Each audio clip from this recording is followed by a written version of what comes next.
Okay, my wonderful people, my viewers and subscribers all over the world. Good morning, good afternoon, good evening, depending on where you are. Happy new week and happy new day. And I still remember my name never changed. I still remain your one and the only. I'm Andy speaking from the platform of Okute Daily Talk. Again to also. This is 24th day in the month of July and in the year of 2023. Make on I take this one the step down. Happy new Monday and a happy new week. It shall be well with each and every one of us. And the Almighty Chukwuka Biama must surely meet us at every point of our need. Can I hear you say amen? And I still remember waiting happened for Lekki Toll Gate, waiting to the column. End SARS protest 2020 October precisely. Where Lagos government come out and tell us, even Baba Jide from Wolu, Abi Kulompe, waiting to the column. Now he carry hand, call for back. Come work out all the whole toll gate. Now you go pick camera. At the end of their result, they say nobody was killed. And the international community was busy watching Nigeria killing their own citizens by their own self. I never see where it is offense or a criminal offense for somebody to protest the irregularities being happening in Nigeria and in the policing sector of it. Okay, after 3 years, that what Sanwo-Olu and their so-called cohorts, because we all know them, but we don't want to call names. We know somebody who is the management of that very particular Lekki Toll Gate, who switched off the light. Now the son, Seyi Tinubu, we force himself on Nigerians now, say he was elected. Now the son, and him and his father knows what happened at the Lekki Toll Gate. After 3 good years, now they are paying 61,250,000 naira to bury empty people. And they claim that nobody died, but they have been hiding over 103 dead bodies of that said attack on innocent protesters in Lekki Toll Gate 3 years later. And up to now, the commission they set up to handle this issue have not come out and tell us, oh, we have prosecuted an army general or they are recruits that shot people dead. People that are protesting empty-handed with Nigerian flag on their arms. And that flag was battered with blood of innocent Nigerians. And tomorrow you will come out and tell me that Nigeria will be a better place for each and every one. Let me tell you, and I swear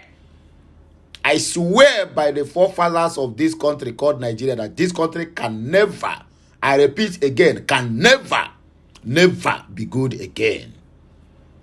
Go and read the history of country. I mean, mighty countries that have fallen out of the favor, either from their creator or out of the favor in the affairs of governing. The likes of Venezuela is a very great country. Let me use that as an anchor and the point to make a country to make my point clear. It's a very great country that have every mineral resources you can think of, gold, oil. But look at Venezuela today. Venezuela become a shadow of itself because of too much shedding of innocent blood. The problem Nigeria is having today and can never be attributed to bad government or whatever. The innocent blood that are being shed on this land on daily basis. They cry on daily basis. They cry day and night. That is why this country can never be good again. That is why this country, this contraption, this forced amalgamation called Nigeria can never work. And we never, nobody, not even P2B or Atiku, or even if we bring Sowore, even if we bring a virgin today to take care of Nigeria that is not corrupt, can never be good because the country have wasted a lot of innocent citizens. All those people, they keep on crying day in, day out for justice, but they didn't get anyone. And you tell me that the country will be good? Far from that, my people. In fact, I don't want to go much into this. Make on a just share for record purposes. Baba Jide Sanwo-Olu have planned a secret burial called mass burial of over 103 people they massacred during that October 2020 and SARS protest. Let it be on record anywhere where they please write it down. Posterity must sorry judge these people. That is the, if it not happen today, it will happen tomorrow. All these things started one day, and one day it will end. At the point that they will need happiness, they will never see that happiness. Any of that child that they have already said, oh, this one is the one that can claim my tears or whatever it is. At the time that child will grow to clean all those abolition tears, that child will kick the bucket. That is my prayer and my swear for all of them for doing this to great Nigerians for nothing. So shall it be. Let us go straight to the main reason why we are here this morning. In fact, seeing this news early this morning make me even lose focus. You make me even lose the interest of giving news today because it pains my heart. I'm very, very sad seeing the news this morning. Over 61,250,000 is what you are paying. But that money is enough to sanitize the police and do the right thing. So that what brought that NSAS protest will not repeat itself. But till tomorrow, Nigerian police and all their security personnel, including the DSS military, are still molesting innocent Nigerians, killing them in their numbers for doing nothing. IPOP sit at home. This one is coming from Peter Mbah. He have already come again with another threat over the sit at home in Enugu state. So let us see what happens. The IPOP sit at home. Resume your normal activities or face sanction. Enugu government warns its citizens. So my great people, please, I don't want to lament too much. Let us go straight to the reason why we are here. Do not forget to subscribe, like, and share. It is very, very important and very, very necessary. Please, you people don't have to mind my language this morning because I'm very, very angered in my spirit concerning this contraption called Nigeria. The Enugu state government has urged residents to disregard the Monday sit-at-home order by the indigenous people of Biafra, IPOB, and go about their normal businesses. The government threatened to sanction civil servants, schools, and markets that observe the illegal order. The directives was issued by the Secretary to the State Government, SSG, Chidebere Onya, and was contained in the statement he signed. News Agency of Nigeria reports. He said, the Enugu state government wishes to remind the good people and the residents of the state that the ban on illegal Monday sit-at-home order remains effective. In view of this, civil servants, schools, markets, financial institutions, business premises, and others are hereby directed to resume normal activities on every Mondays. The SSG urged the state government to reinstate its resolve to apply sanctions against defaulters of its cancellation of the illegal order. Markets that fail to open to customers on Mondays shall be shut down indefinitely, and shops in the market that close on Monday shall be sealed and reallocated to those eager to do business in the state, according to Peter Mbah of Enugu State. And when we have a very, very urgent message we need to pass to the general public. There's a trending video of the video.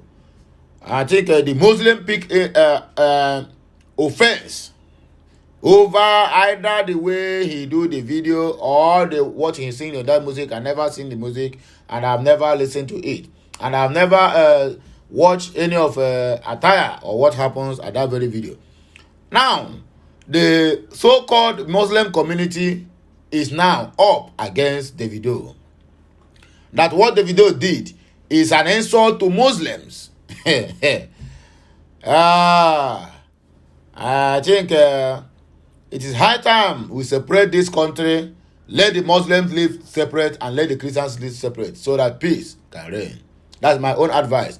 Because what all these people, all these so-called religious bigots called Muslims are doing is uncalled for. Anything you do, they pick offense and tell you have go against their Muslim. But these same people went and hired abokis, the same Muslims, and cajoled the Christendom. Even till today, the Christian Association of Nigeria have not even concluded anything on that very matter. That made us to know that there's unknown bishops from nowhere. People who are even people who cut nails and sell ereke, what do they call it? Sugar cane and whatever. And what they jam-packed from Abuja, all in the name to say that the Christian supported Muslim ticket. They did that. If Christian could have been person that go and hire people to form as a mans and go to support them at a convention or whatever they are doing, I know by now, the person that organized that thing, either the person will be resting at EFCC or DSS camp. Now they have come again. That's how they keep on killing people over there, over nonsense blasphemy. I never see where people are fighting for God. I thought God should be the one fighting for them, but they are the one fighting to defend God. Which kind of God is that? Anyway, let us proceed. No be for Nigeria we dey. Nigeria we dey. Offensive video, delete, apologize to Muslims, move on. Shehu Sani to the video. A chieftain of the People's Democratic Party PDP, Senator Shehu Sani, has advised the video to delete his recent controversial video tweet. The singer came under attack on Saturday following a controversial videos of his signee logos Olori's new single Jayelo, which he tweeted on his official handle. Several Muslims have issued an ultimatum to the video to delete the tweet within 24 hours. Make una go kill the video now. I say na he do blasphemy. If na poor people now, na for don launch and burn am. Make una go kill the video. However, the singer seems to have ignored the backlash as the video depicting some sensitive Islamic content remains on his page. Reacting, Sani, a former lawmaker, took to his Twitter handle on Sunday, to offer advice to the singer. According to him, since the tweet has gone controversial and his fans have taken offense, the video ought to have pulled down the content. He wrote, as an artist or entertainer, if your fans feel offended by a piece of or portion of your work, especially as it concerns their culture, faith, or religious beliefs, it will be most honorable for you to delete or edit that portion. Alongside, apologize to them and move on. I am here talking about the video. This is my own opinion, according to Shehu Sani. Northern Group knocks DSS over detention of Sarikin Hausawan, Lagos State. The same Northern Group that call for what? For continued detention of Mazi Nnamdi Kanu. Usimi Uswanya. The concerned Northern Group Forum has decried the continued detention of Sarikin Hausawan, Lagos, Alhaji Aminu Yaro, over his alleged connection to former Central Bank of Nigeria, CBN, Governor Godwin Emefiele, by the Department of State Service, DSS. The forum described the detention as a violation of human rights and disrespect for the rule of law. In a statement signed by the chairman of the forum, Mohammed Danlami, on Sunday, the group said, "We don't see any legal reasons for the DSS to continue to hold such a respected figure in detention, a community leader and renowned businessman along with his wife. This is barbaric. We detest and stand against it. It is not done anywhere in the world. It is not democratic. Only under military dictatorship will such a thing happen." He said an accused person is presumed innocent until proven guilty by the competent court of law, lamenting that the DSS was yet to arraign him. Dan Lami said the group could not ignore the perceived injustice being meted out to Yaro and his wife, urging President Bola Ahmed Tinubu to call the DSS to order. It also called on Nigerians to come out en masse for a peaceful protest against the leadership of the DSS over disrespect for the rule of law and acting without professionalism. DSS have been cajoled into doing what their paymasters want. Not for them now to fight for ordinary Nigerians. No, they are there now for politics. anyone that climbs that seat will be the one to do what? To handle the affairs of them. And that is the simple truth. So we should not forget about that very particular issue. Anyway, let us proceed with other news we have. None from Lekki Toll Gate. Lagos confirmed mass burial for NSAS victims. Under the hearing, after 3 years, the Lagos state government has claimed that the bodies of 103 victims of NSAS protests in 2020 prepared for mass burial were not from the Lekki Toll Gate. Where are they from? This was confirmed in a statement released on Sunday. The government claimed the bodies were picked up from different parts of Lagos like Ikeja, Aja, Isolo, Ikorodu. The statement also cited the jailbreak that happened at Ikoyi prison and insisted no bodies were retrieved from the Lekki Toll Gate. It reads, for the records, the Lagos State Government Health Unit picked up bodies in aftermath of NSAS violence and community clash at Febe, Ketu, Ikorodu, Orile, Ajegunle, Abule Ekpa, Ikeja, Ojota, Ikoro, Oba, Isolo, and Aja areas of Lagos State. There was also a jailbreak at Ikoyi prison. The 103 casualties mentioned in the document were from this incident and not from Lekki Toll Gate as being alleged. For the avoidance of doubt, nobody was retrieved from the Lekki Toll Gate incident. And you that is speaking this thing, the thunder that will hammer you and your entire family is doing press up. Be rest assured that when they finish their press up, you will receive that thunder very soon. Amidst hike in school fees, Peter Obi sends varsity done. Important message. The presidential candidate of the Labour Party in the 2023 general election, Peter Gregory Obi, has urged David Mbah, a Nigerian professor who was recently appointed vice chancellor at Birmingham City University, to seek ways to contribute to the nation's educational system amidst an increase in tuition fees accounts for the country. Sharing photos of David Mbah via his Twitter handle, the Labour Party candidate on Saturday noted that the good education Mbah received at various stages in his life placed him on a global stage. Obi further maintained that the Prof. Mbah's journey to the greatness must remind the populace of the great intellectual potential that Nigerians are endowed with and the reason one must pay more attention to and invest more in our educational sector. His statement reads, I most heartily congratulate Professor David Mbah, a Nigerian who was recently appointed as the new Vice Chancellor at Birmingham City University, where he is expected to assume office in October. Over the years, Prof. Mbah has remained active in the academic sector of the United Kingdom, where he served in major roles in different major institutions. Prof. Mbah's journey to greatness reminds us of the great intellectual potential that Nigerians are endowed with and why we must pay more attention to and invest more in our educational sector, according to Gregory Obi. The good education Prof. Mbah received at various stages of his life placed him on the global stage. No nation raises great and responsible citizens without education. I wish Prof. David Mbah well in his new position and urge him to seek ways of contributing to the development of our dear nation, Nigeria, as we struggle to build the new Nigeria of our dreams.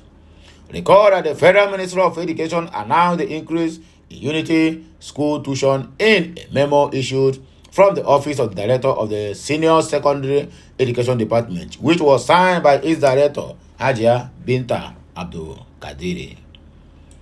This comes shortly after the University of Lagos, UNILAG, announced the increment of school fees from 45,000 naira to 100,000 naira precisely.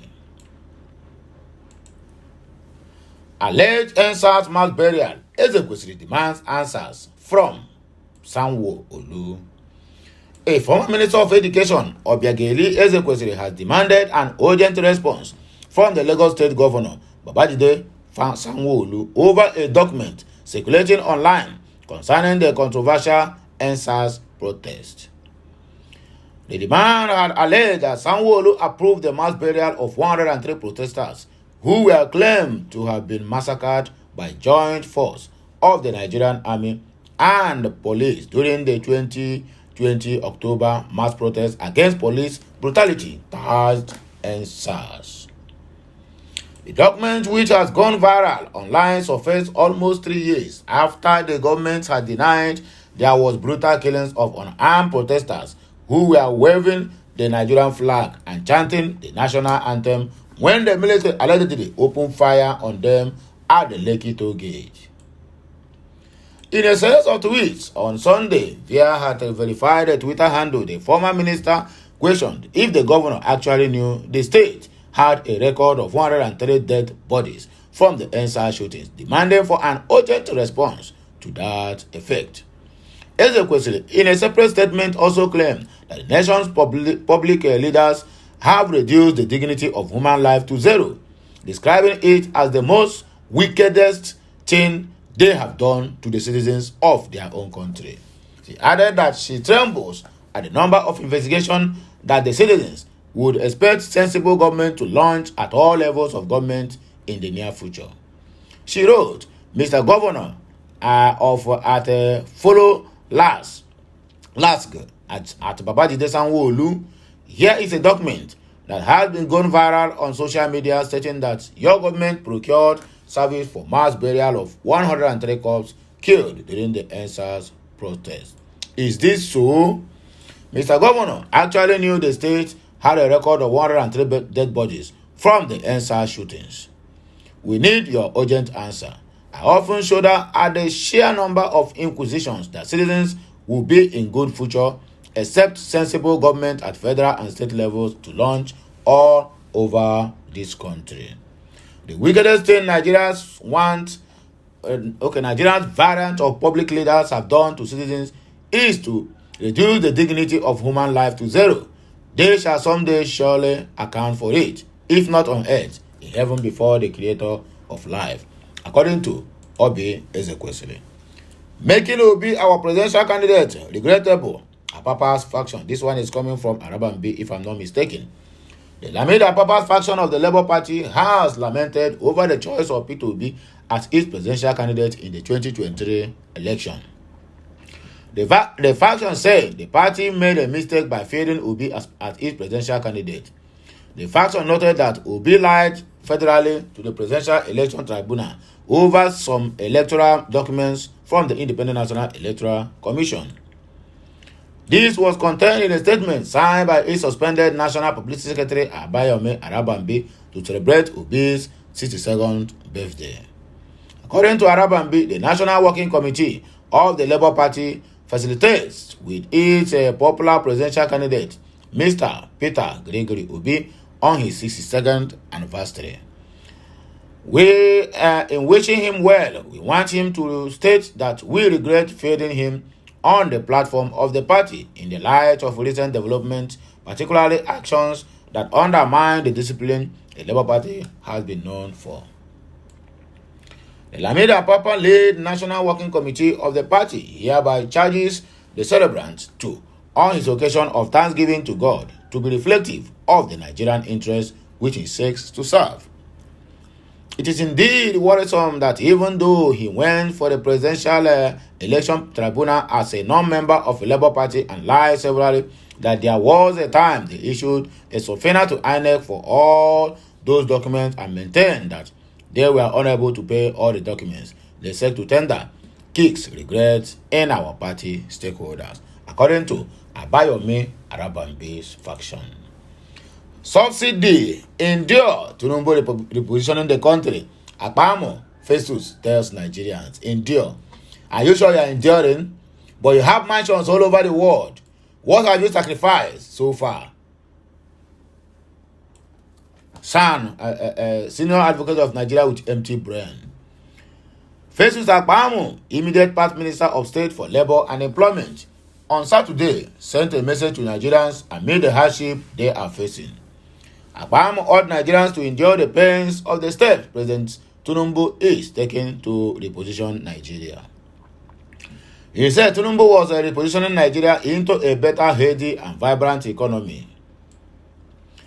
To which in Akpamu wrote, if a patient has a malignant tumor, the patient has to endure the pains of surgery or some chemotherapy before the patient can be healed and healthy again. What is required are pain reliefs as these treatments are being administered. That is the situation we find ourselves today in Nigeria. We must endure the pains of the steps that official Bat has taken to reposition our economy to a healthy and vibrant one. As if we are coming from the era of PDP. We are just finished the era of APC.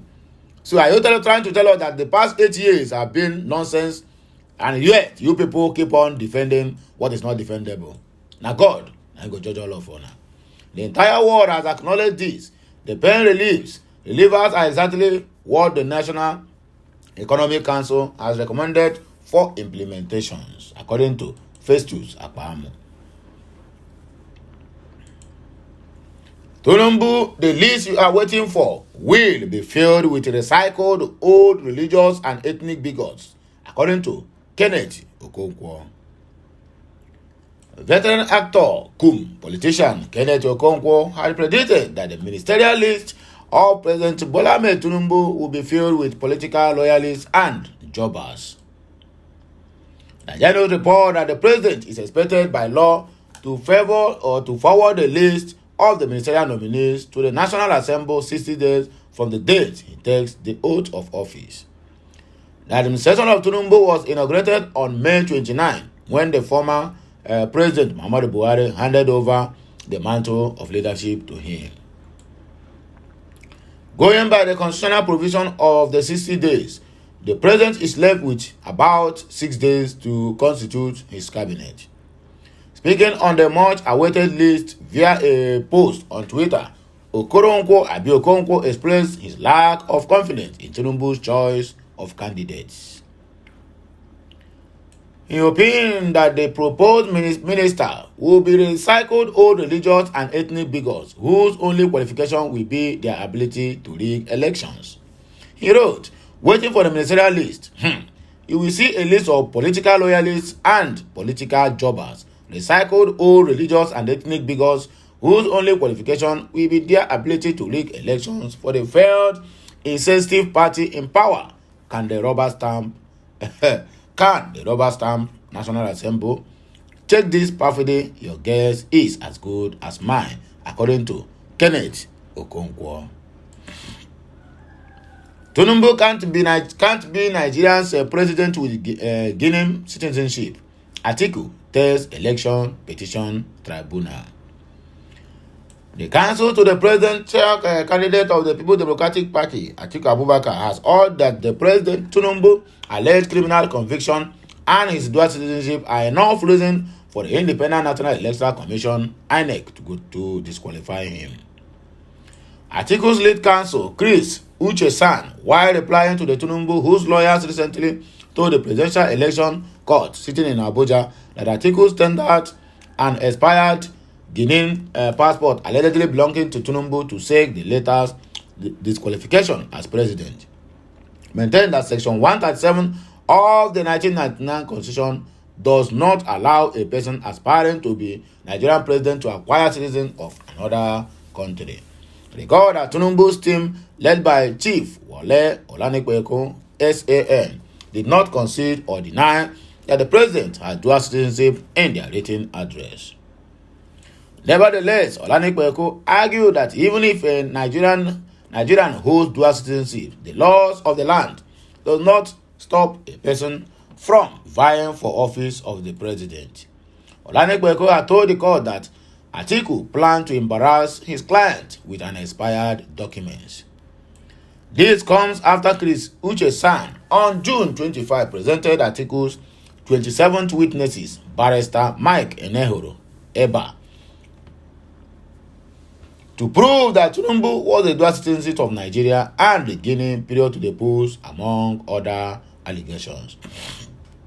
Olanipekun wrote, "It is all guesswork aimed at embarrassing the respondent, Tinubu, assuming without considering that the respondent was ever issued that passport. It is our further submission that facts relating to citizenship of a foreign country are rooted in the laws of that country, which have to be proved in Nigeria. It is submitted further that even if the respondent has a dual citizenship which is not considered, the Constitution does not preclude him from contesting the office of President of Nigeria, Olanipekun stated.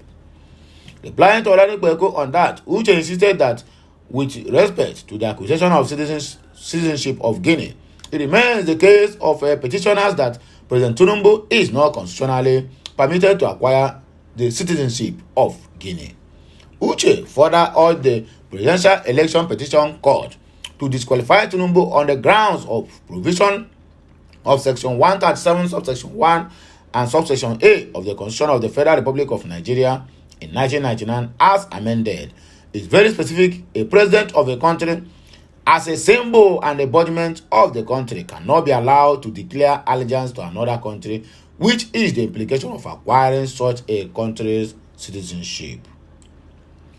On INEC's claim that it failed to transmit presidential election results in real time due to technical glitches, Uche drew the attention of the court to the testimony of the electoral umpire's witness, Lawrence Bayode, who said in an open court that INEC did not report the glitches to the Amazon web servers. Uche maintained that even though he disagrees that there was a technical glitch on electoral, INEC's admission that he did not report the issues to either Amazon Web Service or to manufacturers of the technological device. It is clear proof that the so-called technical glitch was a ruse, unreal, if not self-indulged. For a project that the nation committed a sum of over 355 billion naira, it is unreasonable to expect that the Commission will refuse to report or complain to the suppliers of the devices or providers of the service or hold anyone accountable. Uche added, faulting INEC Chairman Yakubu Mahmood for going ahead to announce a winner of the polls when the Beavers and RF were central to the 2023 presidential election in light of the Electoral Act of 2022. He argued the court to cancel Tinubu's election for substantial non-compliance to the Electoral Act, according to Uche San. So my wonderful people, be like saying I here we go take back our kaya and I go with the go. So anywhere where you do, make you just accept what? Accept my greeting and make you enjoy this new week. It shall be well with us. All that we will lay our hand to do in this week, God shall prosper us and provide us with better alternatives to what we are seeing today. Nigeria can never be great again. I can never join the list that say, oh, Nigeria can be great. What a mambo jumbo. Who prays for that? For a country that keep on shedding their own innocent citizens. For a country where criminality are being celebrated, while innocents are the one languishing in jail and different prisons. A country that never value its citizens. They have reduced the life of its citizens to zero, that they don't even care about what they do, how they die, or what happens thereabout. Fuel increment comes twice in this new administration, and you tell me that we should tighten our seatbelt while the so-called lawmakers that make law they cannot keep are the ones living large with the country's commonwealth. May God deliver us from the hands of these bloodsuckers that call themselves rulers of our country. And so shall it be. So my wonderful people, back on, do not forget to subscribe, like, share, and also comment. I'll be right back again with another blockbuster. Bye for now.